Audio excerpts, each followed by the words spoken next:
Procedure deviation ఎక్కడ జరగలేదు. You cannot admit 2 motions on the same subject during the sitting of a single house. అట్లా జరగకూడదు అధ్యక్ష. మీరు రూల్ 65 మీరు చూసుకోండి ఒకసారి. మీ అడ్జర్న్మెంట్ మోషన్లో చాలా క్లియర్గా ఉంటుంది మీకు. ప్రతిరోజు మీరు రూల్ 65 గురించి మీరు మార్నింగ్ మాట్లాడతారు. ఒక్క నిమిషం మీరు చూడండి, రూల్ నెంబర్ 65 చూడండి మీరు. దాంట్లో చాలా క్లియర్గా ఉంటుంది మనకి. You cannot come on the same subject with in the sitting of the house 2 times. మీరు ఒకవేళ ఈ మోషన్ అడ్మిట్ చేస్తే మీరు ప్రయారిటీ ఇవ్వాలి అధ్యక్ష. ప్రభుత్వం ముందు మీరు చెప్పుకోవాలి, మా స్టేట్మెంట్ ఇవ్వాలి ప్రభుత్వం నుంచి. చెక్ చేయండి మీరు. అయిపోయిందా? మీరు ఒకసారి చూడండి. మీరు రూల్ 65 చూడండి. మీరు చూస్తాను. రూల్ 65 చూడండి. మీరు రూల్ 65 చూడండి అధ్యక్ష.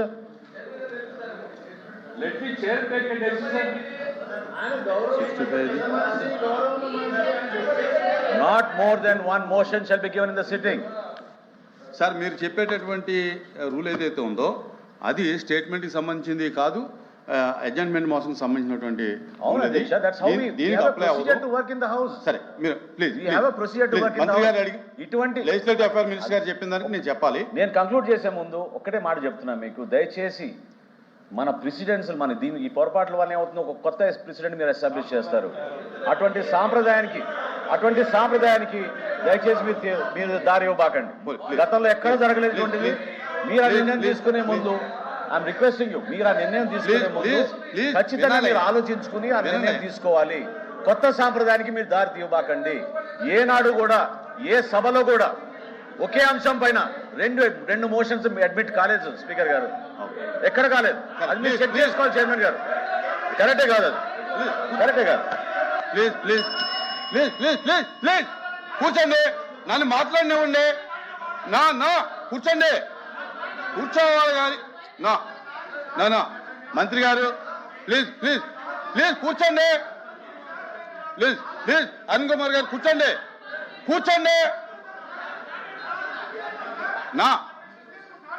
ప్లీజ్ కూర్చోండి బాబు, కూర్చోయ్యా.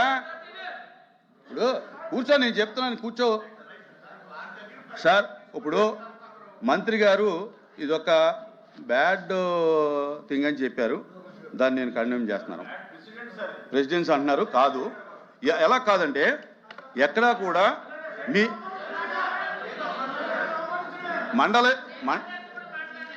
మండలి ప్రొసీడింగ్స్లో ఎక్కడా కూడా షార్ట్ డిస్కషన్లో స్టేట్మెంట్ అనేది లేదు. ఫస్ట్. రెండోది ఏంటంటే ఒకే రోజు ఒకే సబ్జెక్టు షార్ట్ డిస్కషన్లో ఉండగా దాని మీద స్టేట్మెంట్ అనేది మీరు చెప్పినటువంటి చరిత్ర ఏదైతే ఉందో ఆ మండల చరిత్రలో కూడా ఎక్కడ లేదు. ఇది కొత్త సాంప్రదాయాన్ని మీరు తీసుకురావడం జరిగింది. దయచేసి ప్లీజ్ ప్లీజ్ ప్లీజ్ ప్లీజ్ తర్వాత నేను ఎందుకు స్టేట్మెంట్ స్టేట్మెంట్ వెనక్కి presiding officer cannot take decision like that. Presiding officer cannot take a decision like that. మీరు నేను స్టేట్మెంట్ మీద ఎందుకు నిర్ణయం తీసుకున్నాను పెట్టాలి. మీరు బ్యాలెన్స్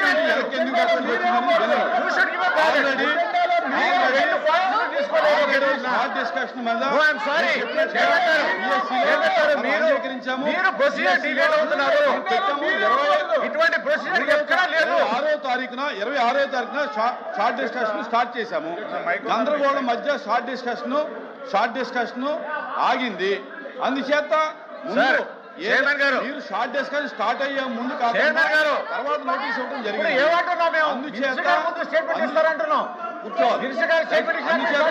నేను ముందు షార్ట్ డిస్కషన్ తీసుకోవడం జరిగింది. తర్వాత ఏదైతే గవర్నమెంట్ ప్రెసిడెన్సీ ఉందో గవర్నమెంట్ ప్రెసిడెన్సీ మీన్స్ ప్రభుత్వానికి ఏదైనా చేసే అధికారం ఉంది. చైర్మన్ గారు అందుచేతనే ఎన్నడూ జరగలేదు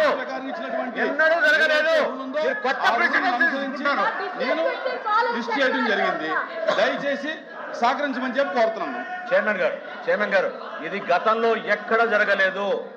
సభా సాంప్రదాయాన్ని దయచేసి మీరు కొంచెం ఆలోచించి ఆ నిర్ణయం తీసుకోండి. అటువంటి పొరపాటు చేయబాకండి. కొత్త ప్రెసిడెంట్ ఏర్పాటు చేసినట్టు అవుతుంది.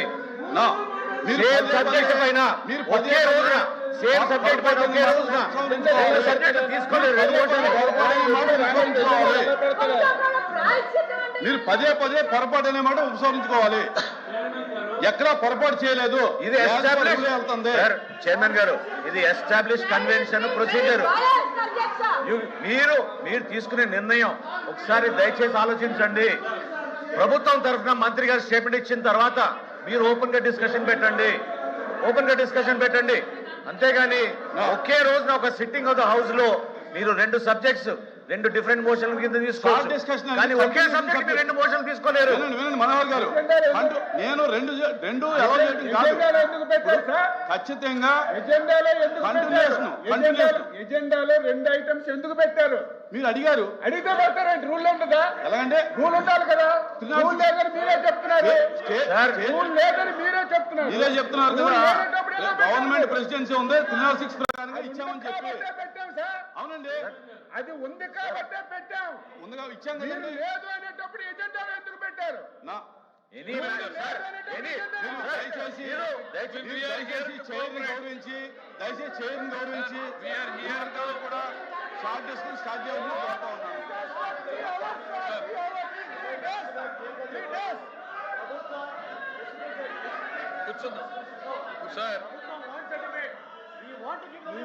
Sir, we are here to cooperate with the chair. మేము సార్ చైర్మన్ గారి అమ్మా కూర్చోండి వినండి సార్. చైర్మన్ గారు ఇప్పుడు దయచేసి మంత్రి గారు మీరు చెప్పదలుచుకుని చెప్పారు. ఏదైతే బిజినెస్ లిస్ట్ అయిందో we are here to cooperate with you. వినండి సార్, ఓపిక ఉండండి సార్. సార్ మా గవర్నమెంట్ వాయిస్ ఆ మాత్రం కూడా చెప్పండి.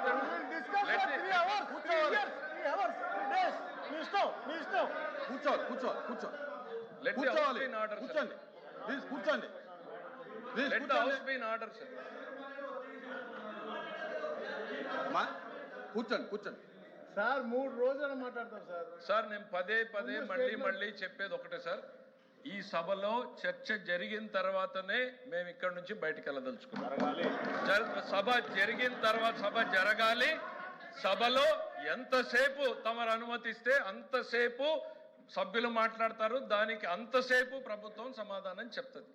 హియర్ వీఆర్ అనే సార్ ఒక్క నిమిషం సార్, వీఆర్ హియర్ అనే ప్రొసీజరల్ ఇష్యూ. పడితే ఒక 2 నిమిషాలు పడుతుంది, 3 నిమిషాలు పడుతుంది. Ultimately it is the chair which has to guide the house. It is a right of the government and a legislative affairs to ministers duty to bring it your notice. తమరు ఇందాక chair నుంచి ఏమన్నారు sir? బీఏసీలో ఒప్పుకున్నట్టు short discussion పెట్టాము. Short discussion conclude అయిందా sir? ఆ రోజున అయిపోయింది. నెక్స్ట్ డే బిజినెస్లో వచ్చిందా సార్? రాలేదు. So that means that subject is closed for the sir. Let me complete. Let me explain to you sir. Let me explain. You sir, you are the chair of the house. You have all the time in the world to answer. మీరు ఆ రోజున హౌస్లో adjourned అయిపోయింది, next day బిజినెస్లో రాలేదు. That means that subject is over. There are other issues which were identified. మిగిలిన సబ్జెక్టులు agriculture, irrigation, దాని తర్వాత మిగిలిన సబ్జెక్టుల మీద సభ నడిచింది. అంటే అరే ఒక నిమిషం వినండి సార్, వినండి సార్. దాని తర్వాత మేము అడిగింది ఒకటే సార్, అదే అంశం మీద గవర్నమెంట్ స్టేట్మెంట్ ఇస్తుంది, లెట్ ది డిబేట్ గో అని అన్నాం.